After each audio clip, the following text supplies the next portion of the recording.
សួស្តីបងប្អូនអរគ្នាបាទនេះគឺជាប្រភេទ D-Pol S05 បាទដែលជាប្រភេទរថយន្តអគ្គិសនីសាក់មកពេញបងប្អូនអាចបើកបរបានចម្ងាយ620គីឡូហើយប្រភេទ D-Pol នេះ spec នេះគឺជា spec ដែលខ្ពស់បំផុតបងប្អូនអរគ្នាបាទ spec ដែលខ្ពស់បំផុតគឺបំពាក់មកជាមួយនឹងយ៉ាន់21ហើយនឹងលើសពីហ្នឹងគឺវាមាន slide projector បាទដែល slide projector នេះយើងអាចនិយាយបានថាបើសិនជាយប់ឡើងយើងខ្ជិលមើលទូឲ្យយើងអាចឲ្យឡានរបស់យើងប្រចាំងរូបភាពក៏ដូចជាវីដេអូបានហើយសម្រាប់ឡាននេះគឺជា stock ចុងក្រោយបងប្អូននេះបាទយើងមានដល់ទៅជា10គ្រឿងមានពណ៌សមានពណ៌ខ្មៅបាទហើយសម្រាប់ពណ៌ខ្មៅ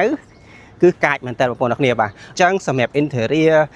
សម្រាប់ material អីផ្សេងគឺប្រណិតមែនតើបាទបងប្អូនអាចអញ្ជើញមកមើលផ្ទាល់បានមកសាកល្បងបើកបរបានបាទហើយសម្រាប់តម្លៃគឺតែ$20000ជាងទេក្រោម$30000បាទអញ្ចឹងរថយន្តទាំងអស់នេះគឺមិនមែននៅចិនទេណាបងប្អូនអ្នកគ្នាបាទគឺនៅក្នុង stock ស្រាប់បងប្អូនមិនបាច់រងចាំអីទេបាទហើយយើងមានពណ៌សយើងមានពណ៌ខ្មៅហើយតម្លៃនេះគឺពិសេសមែនតើបងប្អូនអ្នកគ្នាបាទបញ្ជាក់ប្រាប់បងប្អូនថា